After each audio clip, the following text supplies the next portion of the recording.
Hello, everybody. Welcome back to another episode of Table Talk. We're here with two very cool individuals, Flutes and Loots, Flutes Loot, Flutes Loot, Jordan Read and the Opal. name right? tag, Josh. It's right there. Flutes and Opal. Oh no! Oh my God! It's already horrible. Thanks for showing up. It's great to have you guys here. I know Jake introduced me to your content maybe like 2 or 3 weeks ago, something like that. But I've been burning through some of the stuff, and I really enjoy what you guys have been putting out. So it's awesome to have you here and to chat with you. Yeah, thanks for having us here. Always a pleasure. And it's kind of a meme at this point that like everyone gets tongue-tied on Flutes Loot. We didn't think it was a difficult name when we chose it, but like everyone's always like Flute Loser, like it's just it's a meme at this point. So don't feel bad. It's not your thing. Well, I'm glad I kept the meme going and kept the tradition of getting tripped up. It's funny because Go ahead, Josh. I feel like I didn't know, and I've been following you, but I feel like I didn't know until like maybe half an hour ago that it was Flutes Loot and not Flutes and Loots. And like I had looked that up in YouTube like multiple times and been like, why can't I find them? And then like, and now I know. Now I know why. Do you also follow Loots and Dice? Because maybe that got jumbled in your head. I think I do. That's probably what it was. Yeah, I was trying to write a community post on YouTube about this earlier, and I know you can tag people on YouTube, which I'm still not great with, and so I was like, all right, so let me make sure I get the spelling correct. And then I saw Loots and Dice, and I was looking at that chat. I was like, what did they didn't change their name, did they? That's really bad branding. It's bad for things, especially for the website, which you can see underneath Josh. You have all the places you can find these wonderful people. Primarily, I think you probably direct traffic to the website, right? Flutesloot.com. Is that the best way? I think the most fun ways to interact with us are definitely on the website itself, flutesloot.com, or on YouTube, and then on Redbubble, where you can see Opal's brilliant designs. I don't know if she's a bestseller, but she's got some bestsellers to us. Sure. What kinds of things do you have up there? I'm actually not all that familiar. I know that's like a merch store, really, right? Like online merch. Yeah. So we just do the designs and then they take care of printing and shipping. So we only make like 20% commission off of it. But I think we have an example actually. Yeah. Here is sort of art they can find. It's a Lisa Frank style Cerberus. Yes. I love that. Okay. Wow. I was like, that's three dogs, and you said Lisa Frank. Yeah. My wife would have gotten so excited. Our unofficial Curse of Strahd art is like probably one of our best sellers, but we can't license it as Curse of Strahd because it's not our intellectual property. So it's a vampire. It's our first Baroque vampire poster. Yes.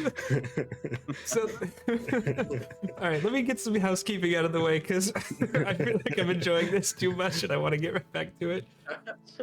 That kind of reminded me because this overlay that everybody's seeing here is something that I put together on ttrpgoverlay.com, and the reason why I thought of that is because our game with Baron, we've only done one episode so far, but he went with the Lich King overlay pack that he wants to set up. But I had actually made the Gothic Castle pack for him, thinking because it's a Curse of Strahd based thing. I think he's doing a precursor to it, but either way. It's a sequel. It is. Is it a sequel? Mm-hmm. I bet you it's a prequel. We should bet like Maybe a cup of it's coffee both. or something. Maybe it's All right. He told me, so I think I'm gonna win. But I'll take that. So then I buy you coffee and it's okay. I bet it's in the middle of Curse of Strahd. Ooh, That would actually in be which really interesting. Just hit up another dread plane. In which case, yeah, then I guess we have to buy two of you coffee, and that'd be just fine with me too. I love So that. I'm going to read something from flutesloot.com, and it's on the About page, because I think it's really fun. So this is the story. Not all about how, but the story of Flutes and Opal, began on a well-spent eve of frivolity and mayhem. Opal caught the eye of Flutes with her dashing elf-like smile and beguiling wit, and Flutes claimed the attention of the druid. Weeks later, in true rogue fashion, Flutes snuck his way into Opal's favor, and history has since written itself. I love that. Do you want to do the translation for like the not D&D version, or? That sounds a lot more whimsical than what happened in real life. Sure, I'd love to know how you met. It was. Should we give him like the deep lore or just like the night of? So we met in college. I met Flute's roommates first. He hadn't moved down yet. I saw that he had a Pokemon picture in his room and thought, what a nerd. But when I met him, he turned out a little cuter than I expected. Didn't know nerds could be cute. Nerds are not supposed to be good looking. We hung out at a game night. I was interested in someone else, and he was having a few non-committal relationships. And then we decided, hey, let's just seal the deal. Let's get together. Yeah, she was quite clever. So the first night I met her was at a game night, and we were playing Werewolf. Have you ever played that? Just like a party game. No. Or have you played Mafia? Maybe. Yes, that's where you hand out. Was it if you're a king, you're a cop, and if you get a jack, you're in the mafia? Is that Yep, that sort of thing. We were playing a game like that, and she always could tell when I was lying. I still can. He's very bad at it. He does this. That's actually a good thing. That's a good thing. So yeah, she caught my eye, and then we kept playing board games and stuff on other nights, as college kids do. And we were playing Ticket to Ride one night, and I was gonna block a route that she needed, and she said, if you don't block that, I'll make you a banana cream pie, which is like my favorite thing. And then so I didn't block the route. Good call. She made me the pie, and I was like, this girl's pretty cool. So yeah. So to segue that back to D&D, we've been playing games together since the first day that we met. Yep. And that naturally transitioned into D&D. It was actually her idea to start playing D&D. I'd played like once a one-off with some friends a few years prior, but you'd been watching Community. Yeah. And they had those hilarious episodes about D&D, and so she said, I want to try playing D&D, and I said, I know a guy. So we took it from there, and that's what got us into it. And that was right when it was D&D Next, like right before 5e dropped, when it was just the play test. Sure. So we've been with 5e the whole ride through from Next to now. So yeah. 6 seasons and a movie. I'm a very big Community fan. I was gonna say, like you just made Josh's like your best friend forever now. Yeah, and I mean, I don't know how much you know about like Dan Harmon. Are you a fan of the creator of Community? So not as much as I am about Community, but I know a bit about him. Okay. Massive fan right here. Yeah, so Harmontown, he had a podcast. They started playing D&D, that became Harmon Quest. Yep. And so when we first played D&D, I was like, it's taking us 6 hours just to make characters. I'm out. I feel bad about that. I think I played like one session. I was like, yeah, no. But then after watching Harmon Quest again, I was like, okay, yeah, let's do it. Let's commit. And Jordan had been, Flutes had been playing. Flutes had been playing for like a year at that point. And so Harmon Quest was our second introduction. Yeah, luckily I had started DMing at that point, and she was able to give it a go with a few more other people that she knew a little bit better, because our first group was a lot of people she didn't know. I'm a little too introverted for that. So yeah, I guess I was a good enough DM for her to stick with it, at least. There you go. That's great. What better compliment is there? Those were two of the things that got me into D&D too. I mean, aside from obviously Jake was my first DM, and he invited me to play, but it was the episodes from Community. I think that was probably the first episode of a TV show that I bought on Prime Video, because I was like, I can't watch this anywhere. And I just bought it so I could watch it a million times. I think I watched it twice since then. Not like Netflix or anything like that. But it lives on forever in your heart. But it lives on forever, yeah, and in my Amazon account. But that's right. But yeah, then Harmon Quest, and Harmon Quest was probably the bigger thing, because I binged that, and then I got whatever streaming service that was on and watched the second season, and I think they did 3 seasons of it, right? Is that I think. Yeah, most recently I think they finished their third. Yeah. Sounds right. Yeah, that's awesome. You're like the second person the same who watches story. Comic Quest. I love that. So you started with Next, and then you stuck with 5e, obviously, because it's still it's still current. So Yeah, what, we had a let's just- brief encounter with GURPS. I played a little. Pathfinder. Yeah, I did Pathfinder Society at the local game store. Gave that a shot. So dabbled a few other things, but 5e's been our rock, I guess. It's fantastic. I started playing when I was a kid. I was like 8 years old, so I played a blend of 1 and 2. And it was funny because I enjoyed 4e a lot. It was very structured, which just made a lot of things easy for me.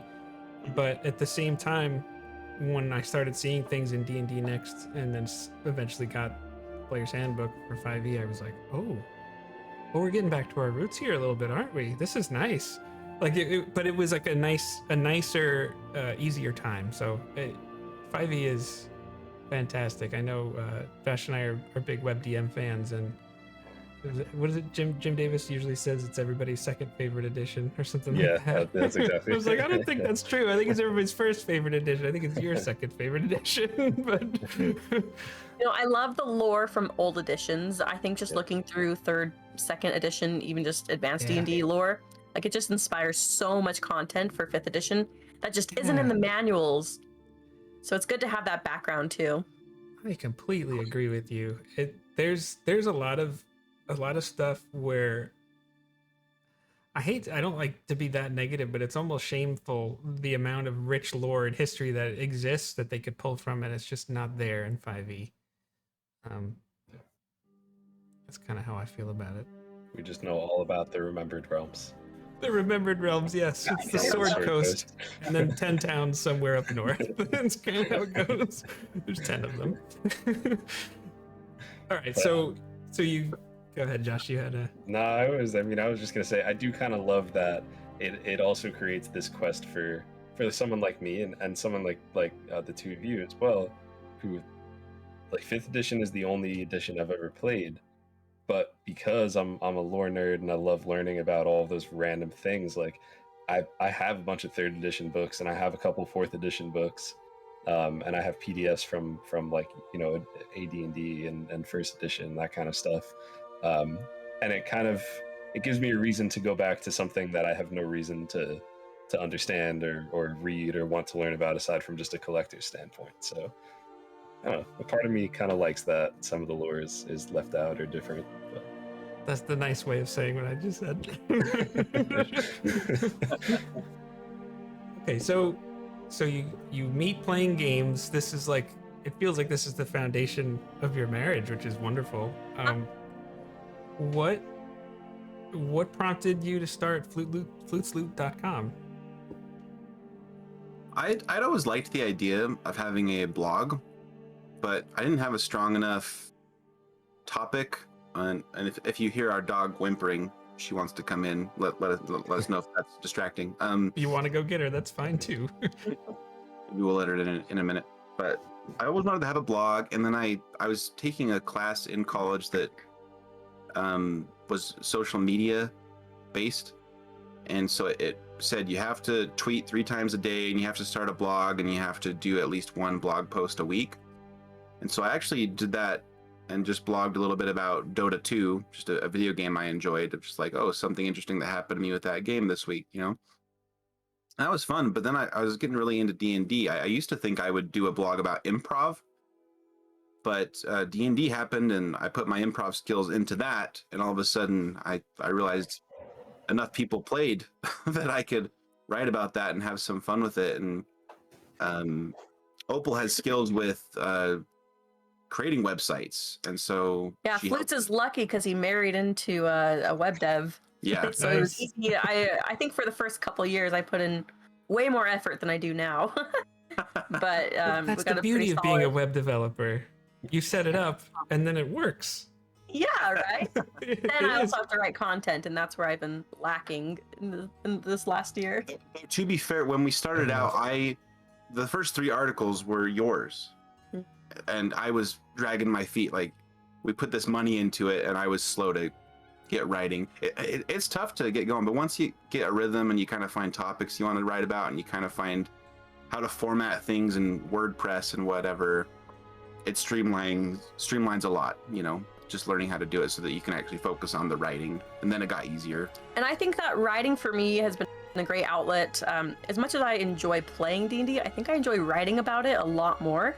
And it's funny that you said that D&D is the foundation of our marriage, because Jordan has been my DM for a very long time, and it's been difficult sometimes where we have interpersonal disconnects while playing, and I get very mad at him as a human being, not as a DM. Okay. So for me, writing my own articles fulfills the whole like wanting to engage in the lore or having ideas, but not having to have the emotional connection of getting mad at my husband while playing. Yeah, it's a tough thing, honestly. And I realized I was doing something, and here's a caution to everyone married playing with your spouse, if you're a DM or a player or whatever. Sometimes on the internet we talk a lot about trying not to favor your significant other when you're the DM or something like that. You know, there's a lot of horror stories about that, the DM just like giving them everything and like ignoring everyone else. I think I tried to push too far that way, and so sometimes I think I was a little bit too like quit picking on me. The old elbow. Yeah. Yeah, right here. No, but I think I didn't, like, she would say something and I think I was like very like brief in my answer and tried to move on, and that was very off-putting when she was trying to engage. And so I didn't do that to other players unless I was upset with them or annoyed with them, and so she took it as me being annoyed. But like I realized I was doing that, and it's not good to do. Don't push back so far the other way that you're trying to not favor your spouse, that you disfavor your spouse, I guess is what I'm saying. And like I can read his micro emotions a little more than other people. Like if another player experienced that, they probably wouldn't notice, but I saw that he had that little furrow of the eyebrow, and I thought, that's very frustrating to me. I've become a better player since then, I think. Yeah, I've gotten better at DMing for my spouse. She's gotten better at playing with me.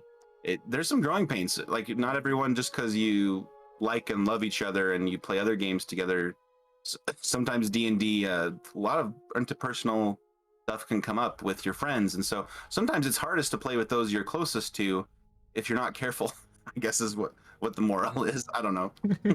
Fair enough. Yeah. So, do you ever DM, Opal? Yeah, I DM'd for Flutes. We did like this an unstructured D&D setting where he and we call him D&D grandpa, because he's the one who taught D&D to us, and then Flutes is taught D&D to like 80 other people. So he's like our grandfather of D&D. Jake's kind of my grandfather of D&D. Not just because of the gray. I DM'd for them, and I've written an article about this, but basically they just chose some abilities that they enjoyed and some just like, I'm interested in fishing or sailing boats. And then as we played, as the story evolved, I would give them individual feats or weapons or like basic magic, and then we kind of just built a custom class based on that. And that was pretty fun. It lasted maybe like 4 or 5 sessions, and then scheduling didn't pan out. But and then I've done a few like one-offs that were really fun. Yeah. She's a really great DM. I wish she was more motivated to do it, but she likes to write instead. Someone's got to keep the site going. You know what would be like the perfect setting for her? You know those settings where like you all play woodland animals like Humblewood? She would just kill that. She would be amazing.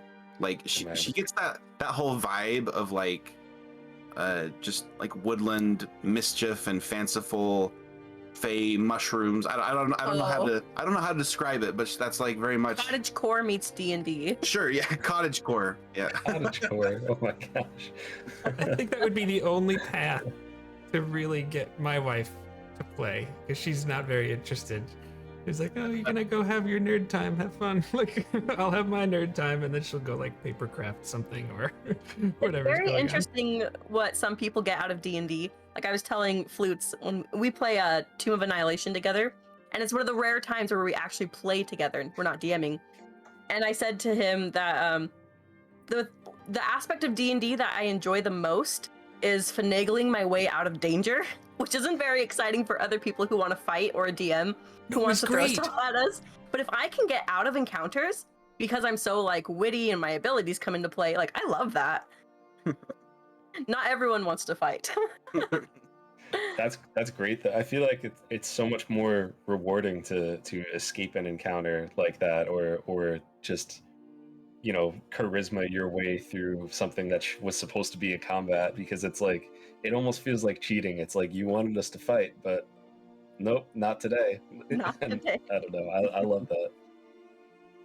I agree. I think there should be, or I think as a DM, you should be open to multiple solutions to whatever situation that you present to the party, because no matter how well you know your players and the characters, they still will surprise you. Yep. But it's good to be able to do that. It stretches you. The more experience I get DMing, the more I just say, this is the world, or this is the dungeon. I have no idea what you're gonna do with it. Let's see what happens.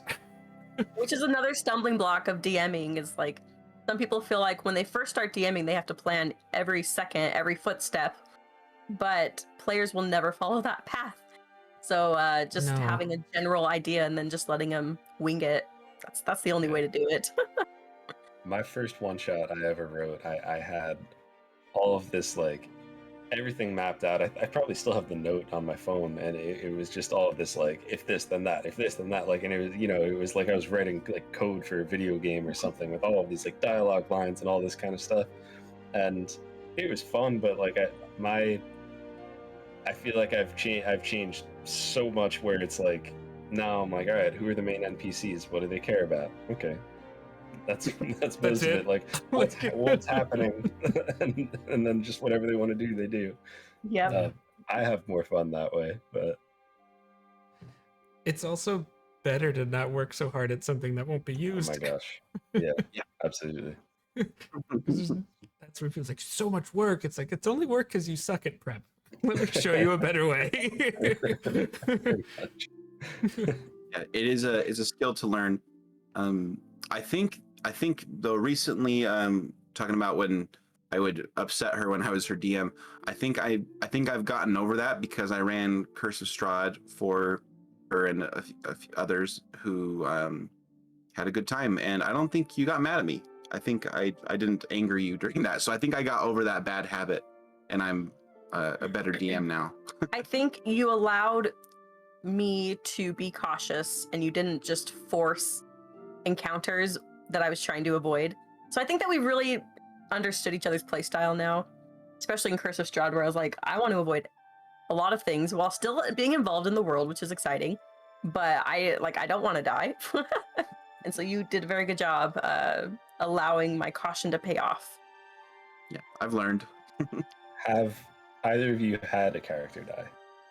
Oh yeah. Like your own? Yeah. Have you killed? No, No. I haven't. Have you ever killed someone's character? I don't think you've killed a character or had a character loss, but I think that's because I just play a lot more than you. Mm. Yeah, I've lost a character in a mini campaign. It's usually in mini campaigns and one shots. Mm-hmm.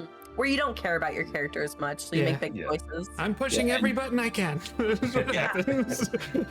and I like to tell my DM, especially in those settings, like, it's okay if I die. Like, you don't have to start sweating it and be like, oh, Jordan's gonna get mad at me if I kill his character. Like, I get that out of the way up front. I'm like, if I die, fine. As long as I feel like you're fair, great.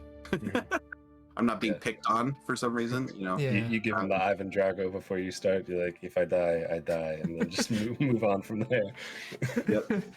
So, that is easily one of my favorite motivations as a player. Is I'm the one that wants to push the button. I'm the one that wants to open the box that you shouldn't open, Because I'm just like, this is a game. Why have the box if you're not going to open the box? Like that's kind of how I look at it. Yeah. And so our player chat for our Sunday night game is almost always me saying something like, Jake, what are you doing? It was like, you know exactly what I'm doing. Like, and I have used that Drago, if he dies gif like way too many times. Way too many times. Like, I mean, I care, but I kind of also don't. And that's It's another fun. aspect of becoming a better player, is allowing people to make those choices in your party. Like, I think for me with Curse of Strahd, it was hard because it's like, anything you do will kill us. But in other games, it's like, if someone wants to make a big choice, like, just let the consequences happen. Like, that's how you know you're a good player, is if you don't try to stop someone from doing something. That is interesting because I very much agree with you. I think drawing the line between it's what my character would do to try and stop someone versus that's true, but metagame that because we're all playing a game and you know we're playing a game. Like, I saw a little bit of, I think it was a DM roundtable that you had somewhat recently, that you had a metagaming channel. Yeah. It was a lot of you on screen for that one. Yeah. And it was a good discussion because metagaming gets that bad connotation, but There are perks to it's doing not, it right. It's not bad. Yeah, doing it right is there's just the right way of doing it. That's a very good way of saying that. Yeah, knowing the social contract, that's metagaming. Saying, oh, the other player is having fun doing this choice with their character that my character might not like, but I'm not going to be like, no, stop, and I draw my... No, you metagame and find a reason to be okay with it. That's the positive metagaming, the social contract. I agree. Yeah. I'm guessing do you have a metagaming article on your site? Maybe some aspects of different how to be a good player articles talk about metagaming. Okay. I think Dragon and Carta might have written about. Yeah, we've had some guest writers, and we have so many articles now that sometimes I'm like, I might have written about that. Like, that sounds horrible to say, but like usually I get like 99% of the time I think I know what I've written, but I don't think I've written about metagaming, which is probably one reason I asked a question about it in that DM roundtable. I like asking about things I haven't necessarily written about because that usually means I haven't thought it through fully, and that's why I ask those questions. Yeah. And it's just going to make it better if you do write about it because you have all that perspective. That was what I loved about the most recent DM roundtable that I think it was DM roundtable was about exploration. Yep. And it was That was a good one. It's so interesting because like I've never. It's one of those things where, like D&D is like just to ask someone like what is exploration in D&D to you and have them give an answer and you're like, that's not necessarily what I thought it was, but that it's not like combat where it's just like roll this die and then this happens. It's like it can be so many different things for so many different people, and it was really awesome to get that perspective and hear everyone's like, well, tool proficiencies for exploration and all that kind of stuff. Like it was just so good. An excellent video. I really enjoyed that. Because I those are enjoyed being things. part of the discussion. I'm glad you liked watching it. Yeah, because the tool proficiencies was a really cool point. I believe that was Wally said that. Yep. It was just interesting. Like if you're, a mason worker, like you're gonna know things about stone and things about caves and just all those kinds of things that if you're a DM, that's just keep note of all those little extra things that get lost in the mix very often when people are taking things like Great Weapon Master and Polearm Master and they're just like Superman on the battlefield keeping everybody at bay. Like, yeah, well, this is significant too. Yeah, I like Daniel talked about metagaming. He said the DM metagames too, right? People on Reddit all the time are saying, I'm a DM having a hard time challenging my players. What do I do? That's metagaming,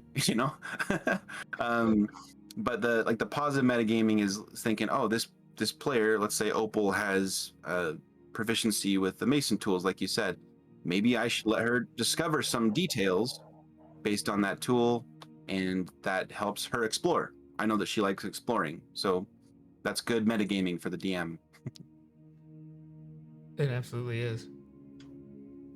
So do you have particular types of articles and content that you tend to favor? Like I know I've seen a couple of videos, and I know Opal, I've seen your crafting magic items video a while ago, but do you tend to focus more on like things like that and lore, or?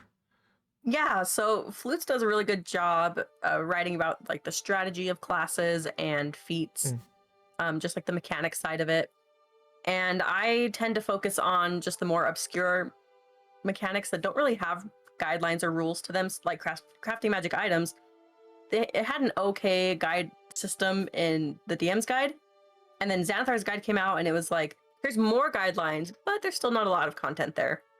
So I really enjoy coming up with, for instance, formulas or different ways to utilize obscure mechanics like crafting magic items. But I also really like doing lore deep dives, looking at like Dragon Magazine and finding a bunch of lore from that and then just repurposing it for 5e. One of my favorite articles that I wrote was about hags, where I broke down several different types of hags. But there's some like really creepy stuff from Dragon Magazine that you don't find that in like the 5th edition manuals. And I'm like, man, this stuff is way cool. And then when you find mechanics from 3rd or 2nd edition, just like repurposing that for 5th edition just to scale it, to make it balanced. That's kind of my wheelhouse for writing articles. Yeah, and I think between the two of us, it's very much just like what we feel like writing about at the time. Mm-hmm. We very much have not like dug into a niche, or whatever. Niche. I think it's.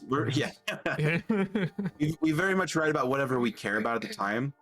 And oftentimes, like we run ads on the site now, and we know which of our content is most popular. And so we do kind of have a roadmap of like, eventually we'll write about these things that have a lot of SEO value and that people really want.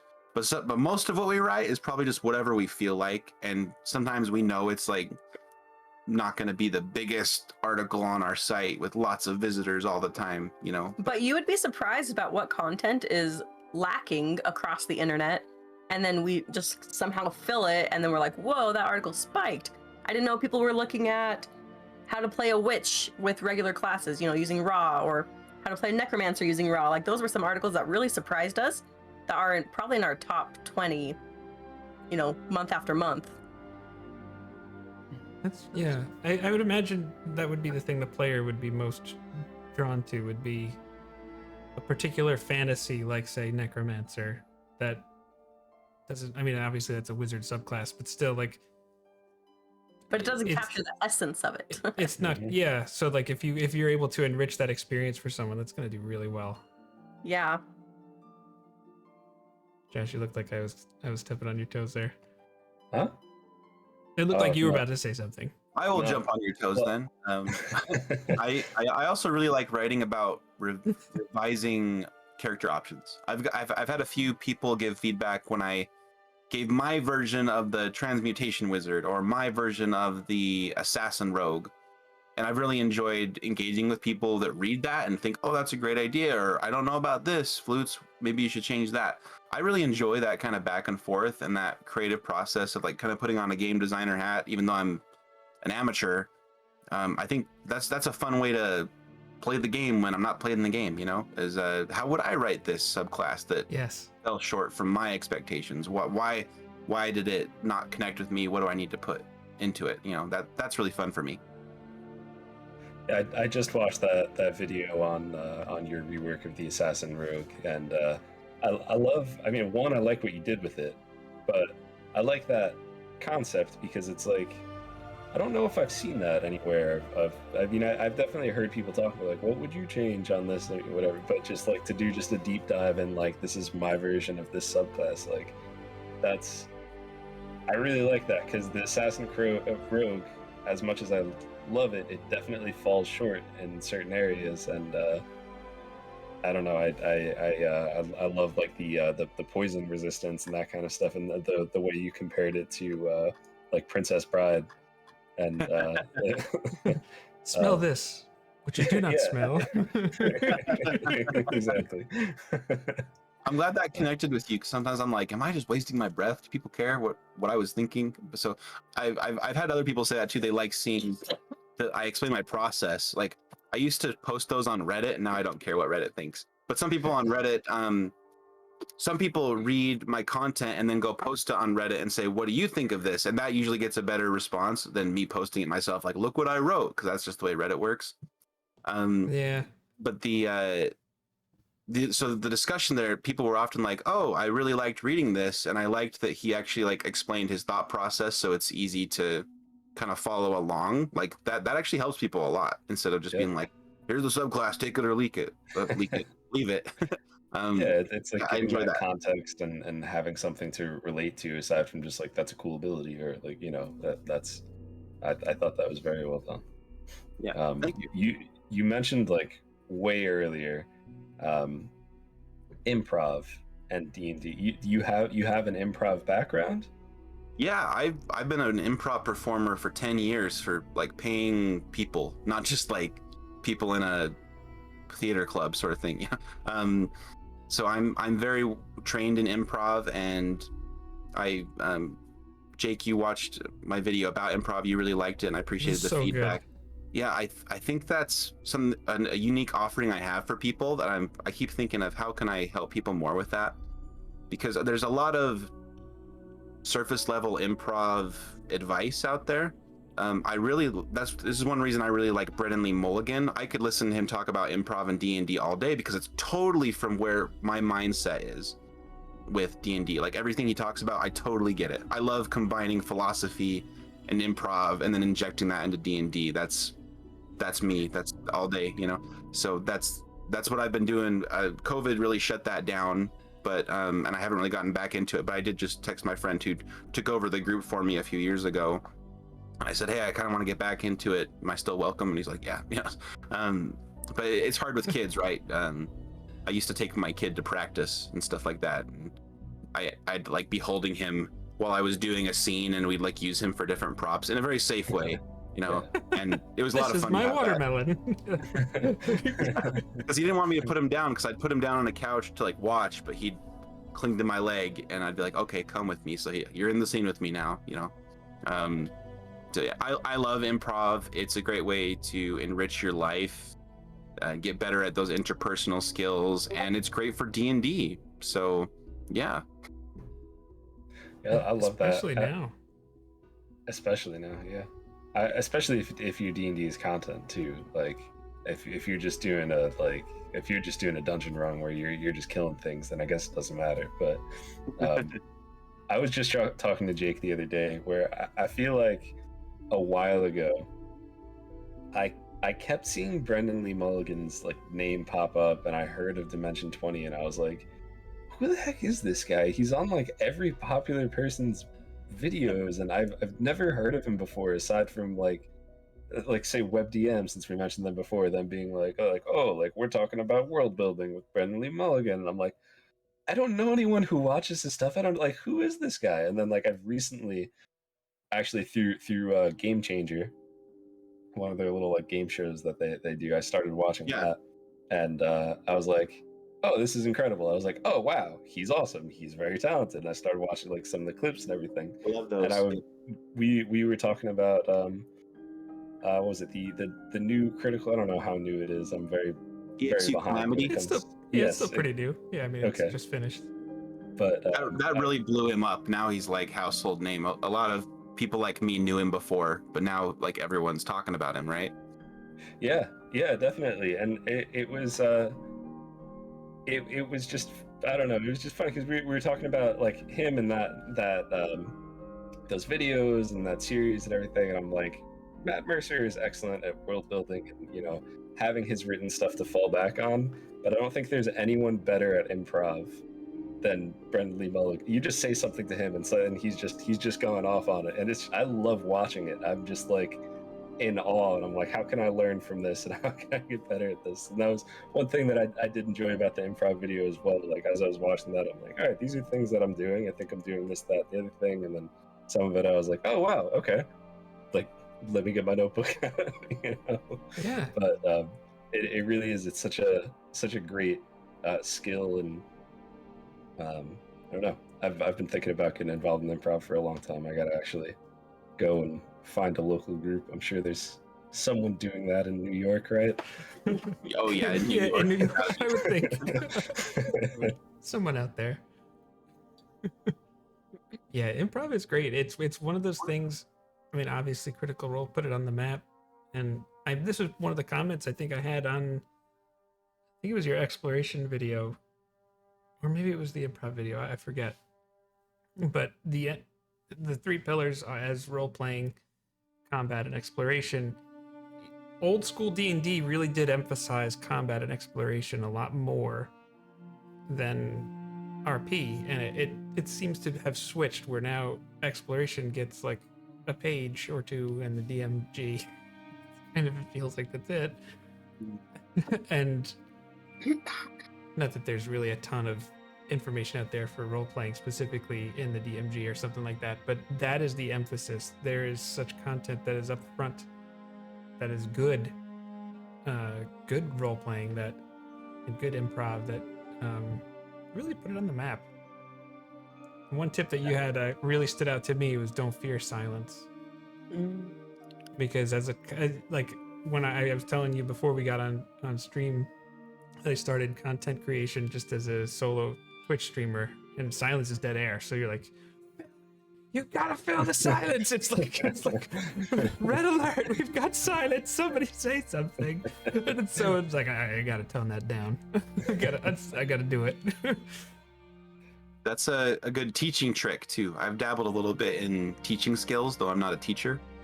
And that was one of them is whenever I teach a class of any sort or I'm teaching a person, if I ask a question and it can seem like forever, but I wait 10 seconds before I start being like rephrasing the question or anything like that, or trying to lead them, I just let it sit, and it hasn't steered me wrong yet. Either someone will be like, oh, I was thinking of saying something, but I don't know if it's no one else is gonna say, okay, now's my chance. Or someone has time to formulate a thought who's a little bit slower at coming to the connection than this other person who talks often. Just give them a chance.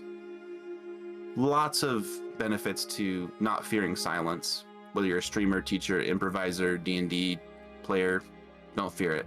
Just embrace it, and don't think it's awkward and you got to fill it. Like, don't be scared.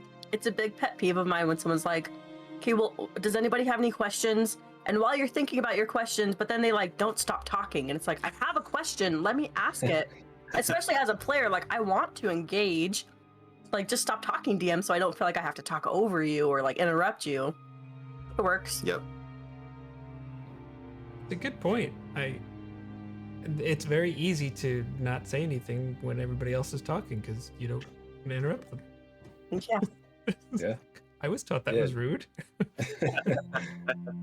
And you probably miss out on a lot of stuff by just trying to fill the void. I know that most of the times in any games that I've streamed or anything, the times that I say things that I didn't really want to say is because I was like, all right, it's pretty quiet. Let me just start talking. And then people are like, oh, wait a second, what? And I'm like, all right, that's a thing now. I said it, therefore it exists. Oh yeah. Josh, as you say, you've been thinking of getting into improv. I know a lot of people talk themselves out of it because they think they're not funny, or they think they're not like the loud, bombastic personality, and that's nothing to fear, because I've seen the most unfunny, deadpan, monotone people become hilarious because they just learn how improv works. You don't have to be that loudmouth person who's naturally funny because they're just obnoxious. It is a skill that anyone can develop. So if you ever talk yourself out of it because you think you're not funny or anything like that, because I hear people say that a lot, just try it anyway. You'll be surprised. Cool. Thank you. Yeah. I think. Are you trying to say you think I'm not funny? No, I'm just kidding. No, I'm just joking. As I was talking, it occurred to me that it might be taken that way. But seriously, 99% of people I talk to about improv, they say, "Oh, I could never do that," and I'm like, "Yes, you could. You could. Trust me." And I try to help them out that way. That's all. I think with D&D and with improv, people are just looking for a story, and if you're doing a scene in improv, because I've seen flutes in improv enough that I'm an armchair improv expert. There it is. I love this. Yes. I think that, I mean, people don't engage necessarily with like quip after quip, but it's engaging with a story that has like a flow that people can connect with. That's really what it's about. D&D and improv, same thing. And there's different types of humor too. Like you said, sometimes it's the quiet person who just says something at the right moment, just because the stars align, and it could like just slay the whole session. Like that's absolutely. Yep, that absolutely happens. It's if you give everyone their chance, they'll surprise you. So, you mentioned Humblewood, which I know is kind of like, I guess it's still kind of 5e, but do you have a favorite tabletop RPG that's not 5e, like something else that's not D&D that you've played? In tabletop, my only other experience is GURPS, and it was fun and chaotic.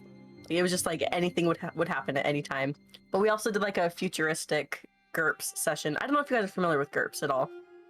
I know of it, but I don't know a lot about like the internals okay. of it and how it works. Yeah. So the guy who DM'd for us, he's like one of my favorite people. He would get so neurotic about just the small details. Like, since we were doing like an apocalypse, post-apocalypse world, he's like, you can only take 5,000 steps before such and such happens to get 1 milliliter of gasoline to put in your. And I was like, dude, just let it roll. And then in session, of course, those rules never applied, but it was fun. I haven't played Humblewood. To clarify, it was all over people being sponsored by it for a while, so it's just top of mind for me. I guess if I have to answer, it would be Pathfinder. Like, I liked the system well enough. I just didn't like playing at the game store like that. I didn't have a good experience with that. I know some people do. The vibe was off for you. Yeah, no one cared about me. They just cared about getting their 5-foot step and doing the most damage. Like, they didn't care if I came back the next week. But the system was fine. I like the system. And I think that I'd have a similar experience if I went to like Adventurers League for D&D. I think that's just like a game store experience. Though I've heard some people have really good experiences with game stores, like, so it's not an absolute. And I think everyone should have a game store experience at least once and roll the dice and see which experience they get, I tried to have a game store experience. The only game store there is another game store now, but previously the only game store near me was like, you walked in and are immediately like hit in the face with the smell of people who have not showered in like at least a month, and which is like a stereotype that I never understood until I walked into that game store. But I was like, I'm talking to the people there. I looked around, I bought something, and then I was like, hey, like I saw on your website that like you're D&D Adventurers League and this, that, talking to them about that. And they were just kind of like, yeah, I mean, yeah, it's listed on there, but all this one person's the only person that does it. So like, you just, and they were very much like, get out of here. We want to do Pokemon trading cards. And I was like, okay. But I would like to do an Adventurers League sometime. I gotta check it out and see if the new place does anything like that. They're more of like a video game focused place, so who knows? Yeah, it's interesting. I also tried to do Magic the Gathering. Like, we moved to a new area, and I was like, maybe I'll get back into Magic. I've got a bunch of old cards. Went to the shop when they have like Friday Night Magic or whatever, and there were all these guys playing. And I tried to sit down and be like, hey, I just wanted to observe, see if I wanted to join. And they were all just like, oh, okay. Like, no one cared that I was there. They probably hoped I would never come back because they were happy with their group and they didn't want some novice crowding them. But yeah, the smell was real. I'm part of a Discord with people who are content creators or business owners, and some of them game stores. Me too. No. Yes, some of them run game shops, and one of them actually talked a lot about how part of running the game shop was having spare deodorant and trying to take people aside and be like, hey man, like you're making it tough for people to be here, come put this on. And then if they don't like kind of literally clean up their act, that there came a time when he'd have to like take them aside and be like you gotta go, like I've tried to help you, but you're making it so people can't come play because of your hygiene. So that's a real thing that store owners deal with. That's tough. I've toyed around with the idea of opening that kind of store and everything with a couple twists, but that was always one thing that I would come back to and be like, how do you even handle that? Like, how do you? I'm fine with having like awkward conversations with people and that kind of thing, but like just to tell some, hey, you smell like that's just such a I don't know. Yeah. It's like, isn't a very nice way to say that. You have to know this, like I like to. What if it was like all I'm picturing now is just like if you picture like a chain restaurant like a Fridays or an Applebee's, and you have like, trying to think of the word, like the paraphernalia on the walls, and it's all like making jokes about how smelly people are or something like that. Have like a joking way that it's well, no, but like just so that it's like at least something people could notice. This is where my introvert side comes out. It's like your local hero sports bar, right? Where there's like, oh, here's the jersey of this guy from 20 years ago who was like our high school hero. You have a wall of people who have been smelly. Is that what you're saying? I'm trying to understand. No, it just like jokes like about it. Motivational posters, right? Like motivational posters, but make it like a meme, like I was gonna say like the wall of stink or something like that, but no, no, like something that just has like, we only have 3 rules here, and it's like 1 is don't smell, 2 is wear deodorant, and 3 is shower or bathe before you come here, something like that. I see. Okay. So like it is passive aggressive, but at least it is out there and in the open. It's like, then it's not me, it's the policy. It's the policy. Not me. Fine. I wish I could do anything. I know I'm the proprietor. It was here when we bought the place. We tried to take it down, but it's just bolted really good to the wall. That's Humblewood. Go ahead, Josh.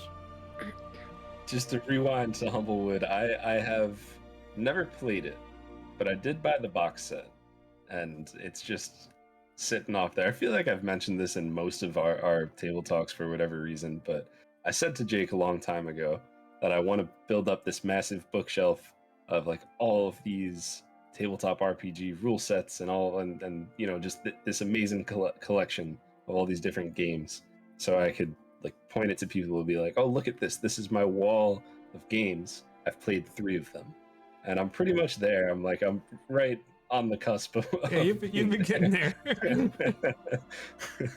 I have a hard time with that kind of dream. I used to want that too, but it's unreal to me how many people will have like hundreds of games on their shelf, and I'm like, how much have you played it? Do you remember how to play it? Like, is it like you have to relearn it every time you feel like playing that one game? You have to read the rules again? That sounds exhausting. And when people say things like, 5e's only one system, try another one, and I'm like, I don't want to get exhausted and mix it all up.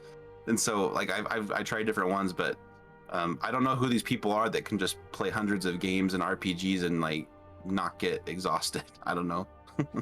The rules do sometimes mishmash in different edition rules in your head. So I'm in our Sunday game, I'm playing an elf, so trance rules, right, for resting, right? And it just ended up becoming canon. But like, I also was a big fan of Star Wars Saga Edition, another Wizards product, and the Jedi trance was similar, but you were still aware of your surroundings. So I was like, oh no, it's cool. I can just I'll use my trance and I'll just keep watch at the same time, and it's almost like a thing that kind of is a thing for our game because of that. And I was like, I think I mixed that up, didn't I? Yeah. Like, it was. It's like you have the alarm spell on all the time when you're asleep, right? Kind of, sort of. I was today years old when I found out that wasn't from 5e. Yeah. So I was like, you told me that, and I was like, sure, yeah, you know the rules better than I do. That's fine. That's one of the things. Like, I taught you how to play. Don't question my rulings. That's great. Yeah, I was like, I don't think that's a real rule. I think I misremembered that. I think I just get too excited about new rule sets. I see something and I see, like, I just got a beginner set for the heck is it called? It's I don't know, Legend of the Five Rings RPG, and it's just the aesthetic of that, the art style of that, it's so different, and I get really excited about that whole style and everything, and then that's what draws me in. But I completely agree that to go back and forth like that constantly, that would be exhausting. Yeah, and you reminded me of the DM roundtable that I posted this week about artwork, and how artwork really sells RPG books. Like when you see the aesthetic and it just connects with you, and you feel the hype of the Kickstarter campaign, you spend your money.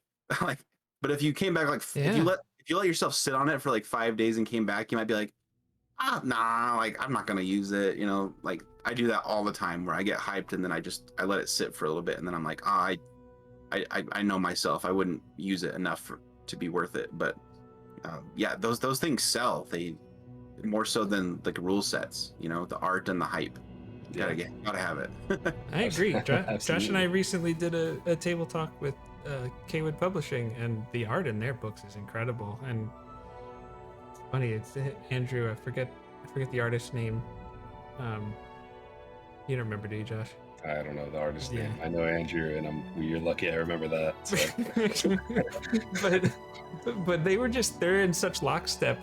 They've released a whole bunch of books. I want to say, was this last one their 6th series? Is that second Phaland one, but something like that. And so he said if he's done 500 pieces of art for us, he's like, 5 times have I ever been like, hey, could you just change this one thing a little bit? Like, and he's like, and often he'll send something over and I'm just like, that's better than even what I thought. So you're right. Like, I see the art in those books and I'm like, I want to have that. I need that. And I feel that it ends up being like what Josh said, but I still want it. Yeah. Opal does a great job with art. Like, she's not a trained artist. She's like self-taught, but she can put together some really impressive artwork. Hence our Redbubble, that we mentioned before. But it's fun just to have some exclusive art too for your brand. Like compositing public domain pictures together, like that's always fun. So we can just, throw it up and use it on our website without any impropriety. Yeah, she does some stuff for we have a very small Patreon that we like never talk about, but some people have still joined it. We're very fortunate. And so she does some stuff for them, some PDFs like once a month that involves some art, and it always blows me away. I'm like, you can do that? Wow. It blows me away too. I'm like, wow, this came out from me. No. Yeah. I'm optimistic that I'll become a more proficient artist, because I did sign up for like one of those digital websites where you pay like $60 for a year and then you just get like unlimited access to their like classes.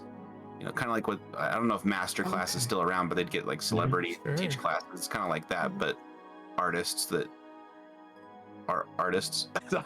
So they art good.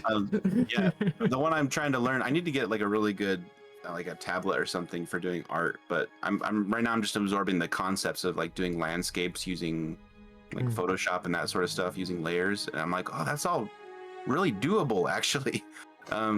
I don't have to just be like a master artist who can draw a human eyeball and it looks like a human eye, like that sort of stuff. There's tips and tricks, kind of like improv, there's principles to help you along the way, but hopefully I'll get more proficient. I just need more time. I'm sure you will. Yeah. That's awesome.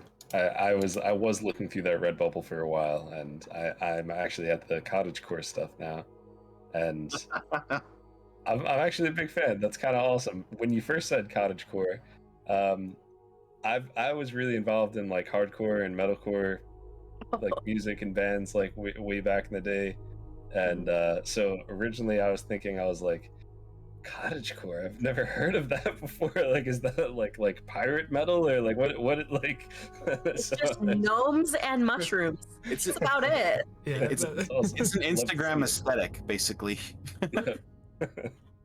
I fully thought it was a genre of music. That's That what was I my was first thinking thought when you said originally when Kim told me about it. Josh, I was like, wait, you're into what? What is that? What would that even be? Would it be like putting distortion on like a flute? Or something? I don't know. It's, Like, it's Not a bad I don't know, idea. whimsical. yeah, Like no, I Martin get Ford, I don't know. Hardcore, yeah. it. So, is there any other like significance or like hidden meanings under the name Flutes Loot? Like, are you a musician as well? Yes, like but that's unrelated. Okay. So No flutes. flutes. So it's kind of a misnomer because flutes was called flutes in high school. Okay. From a teacher who didn't know his name. It was a weird like mixing up some Okay. letters in his name, and Yeah. so that kind of just like stuck around as a joke. And we were trying to think of a name for our website that would get into the D&D aesthetic without just being I don't know. There's so many clever D&D names for websites and stuff. We were like, we want to do something that like leaves us kind of open-ended and isn't just like a really clever but very obvious D&D pun. You know, like for example, I thought Sure. the blog of holding was super clever, but we That's didn't want nice. to do one like that. I was like, I don't want to do something so on the nose. We want to do something that no one ever searches for, one thing, unless they're searching for us, you know, which is like a branding thing where some people name themselves like Dungeons and Dragons blog. It's like, well, great. People are going to have no idea who you are because you're just going to be drowned out by all the other content. So we kind of wanted something that was very searchable and wouldn't get lost. Like if you know it, you know it. We were like, oh, maybe we can make a little character. Our initial vision for the site was we were going to have, it was kind of going to be like how like faceless YouTubers do, where they have kind of like a little avatar that like jumps around and like talk. We were going to have blog posts where like our little avatar was going to be like, there, like, check this out. And like, there'd be a paragraph and like, there's going to be like this, Like narrated from the voice of flute. It was going to be much more creative writing originally, but we ditched that pretty quick. But you did a bunch of designs. You made like a little parrot that was going to be our thing. It was like part It never of our logo. worked. Yeah, we didn't love it. Yeah.